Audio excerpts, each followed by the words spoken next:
Hi guys, welcome to my channel. So today I'm going to be sharing my thoughts on Squid Game season 2 with you guys. Now I've seen a lot of videos and reviews talking about Squid Game and comparing it to season 1. They review the plot lines, the story, the players, the actors and everything that we saw on the screen. But personally, I think that the story behind Squid Game is more than just the games we have seen so far. It's more than players coming into a particular place to play a game. I don't know if that is the thought behind it, and I don't really know the vision of the director. But then I'm just going to share what I personally think and what I had in mind while I was watching the movie. Okay, because for me, I didn't really see it as just the game. Anyways, without long talks, let's get right into the video. I think that Squid Game is a metaphor for the society, for human behavior, and the dark side of human nature. I think that this series or the story in general is a reflection of the world we live in, right? I know that people gathered, desperate people gathered to play these games and win money. But if you look at it very well, if you look at it generally and compare it to the world we live in, there is no difference. All the characters, that is the players, and the VIP, the place they are gathered in, the attitude, the behavioral patterns, all of them reflect to the society we live in today. This series show how people fight against each other, which is literally what happened in the series. It shows how people fight against each other for wealth, power, survival, and it's dealing with real world issues like desperation, exploitation, inequality. All those things are exactly the things that are happening in this series. So after everything that happened in season 1, we came back to season 2 and we still have people coming back for these games. Even though people that came for season 2 didn't really know about the game. Okay, let that be a justification, right? But then season 2 shows us that no matter how much we want to change the world, the human behavior remains constant. What do I mean by that? If the world we live in today decides to end, or if the creator decides to end the world today, if this world ends today and a fresh set of people are brought in into the world, trust me that human beings exhibit the same qualities and is going to be absolutely the same unless we have God living amongst us.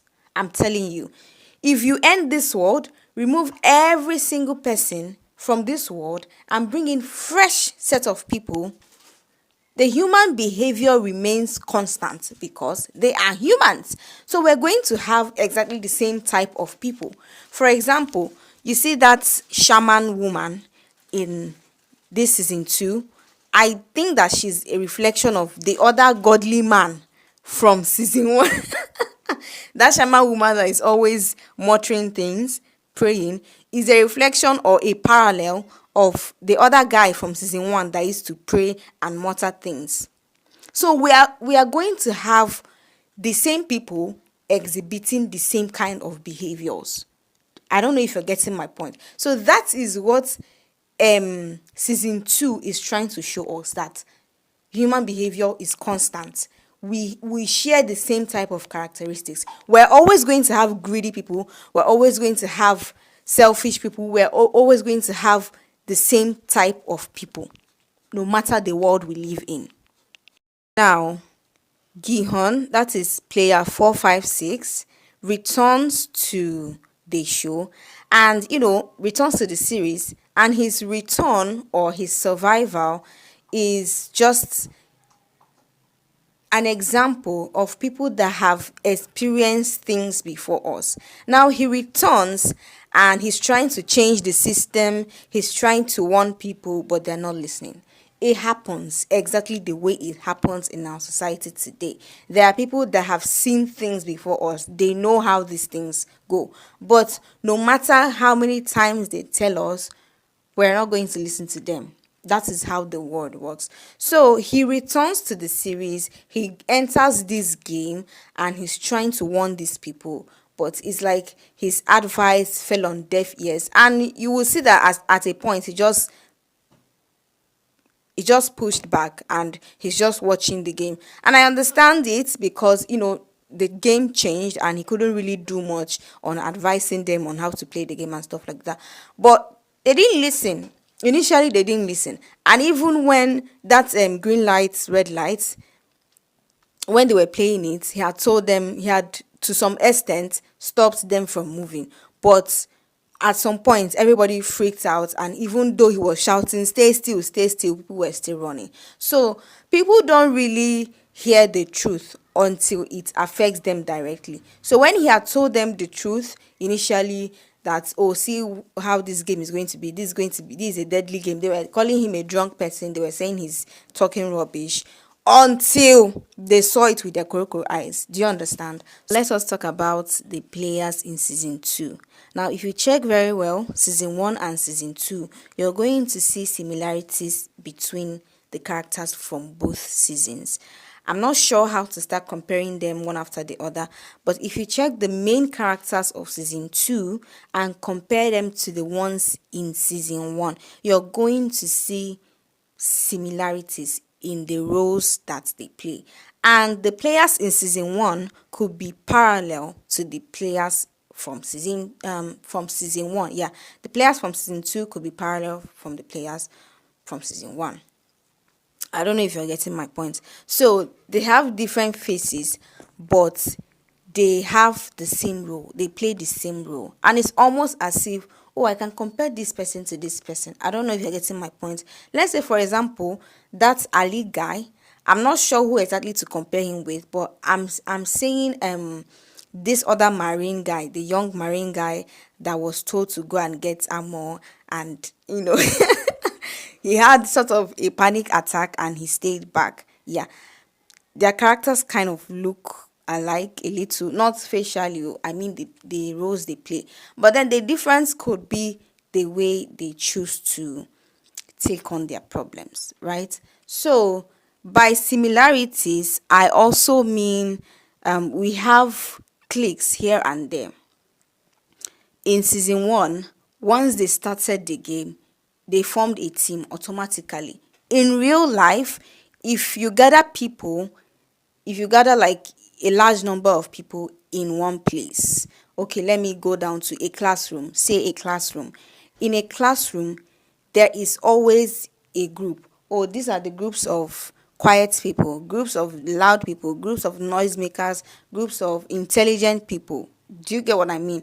So there are always cliques in this kind of settings, okay? So once they gathered those people, automatically they formed their cliques. They found a common ground and common interest, and they automatically clicked.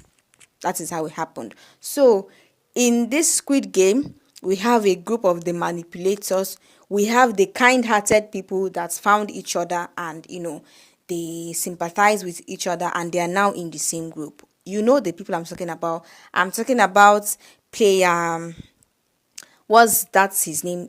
Player 120, and then Young Me, the mother and the son. Those people that have empathy.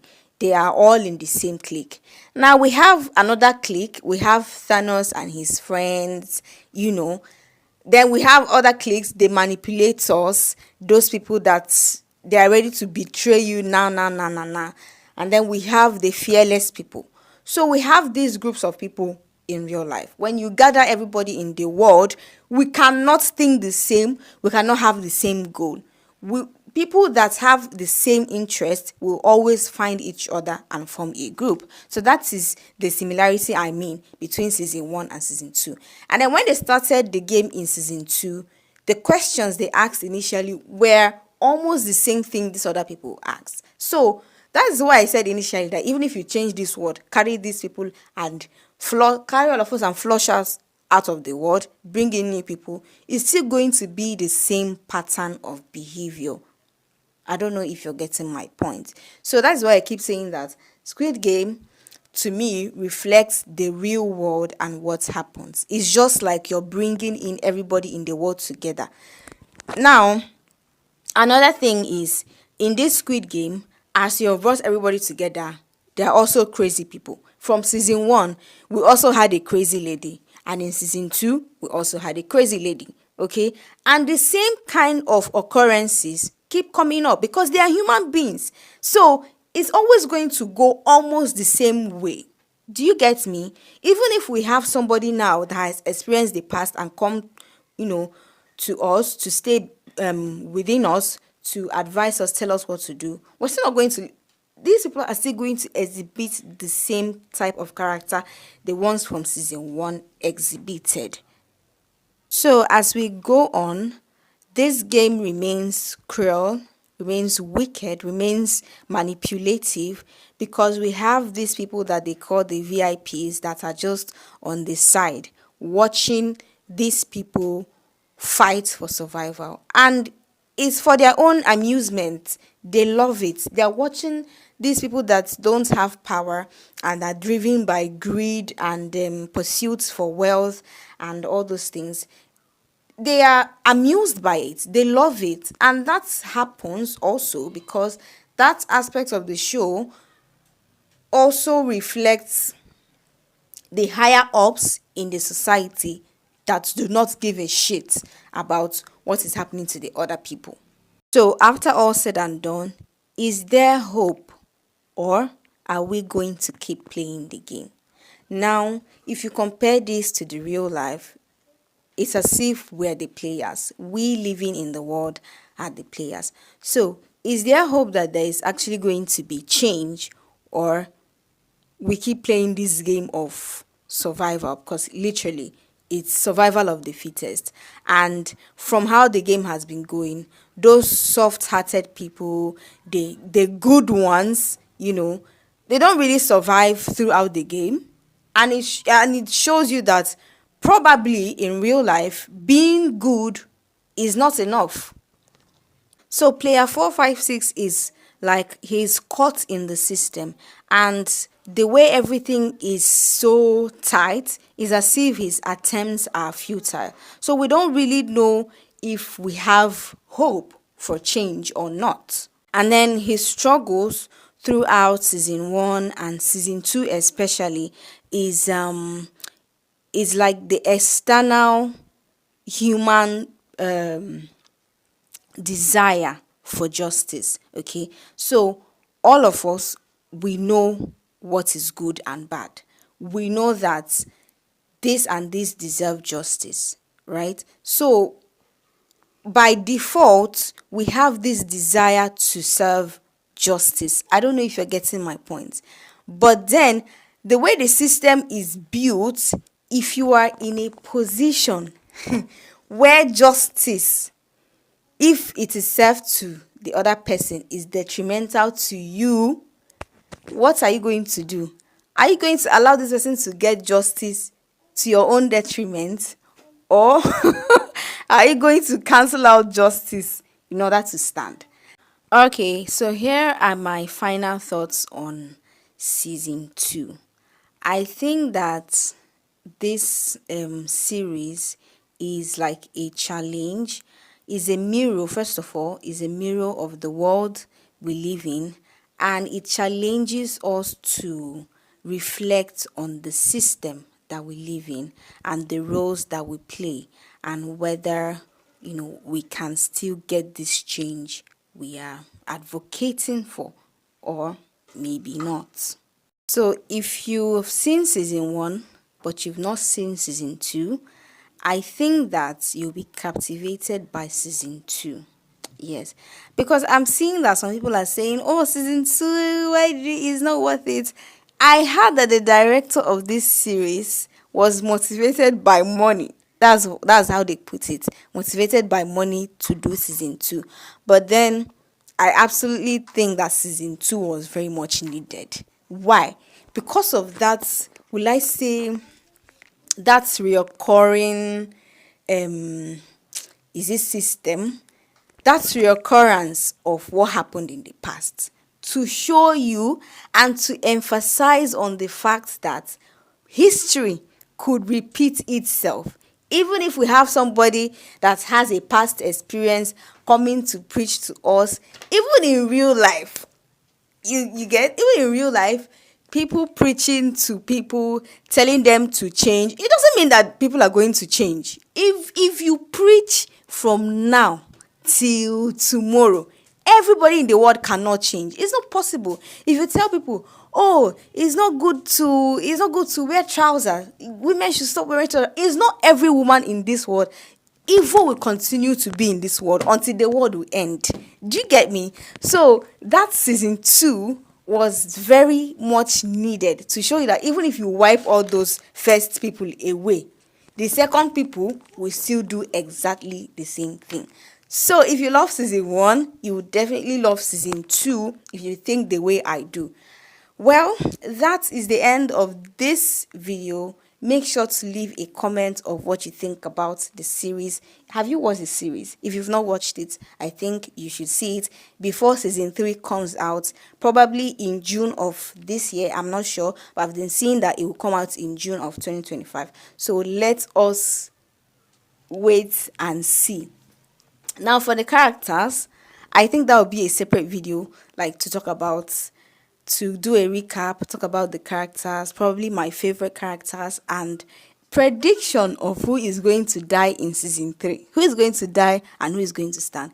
Anyways, that is the end of this video. I'll see you guys in another video. Peace.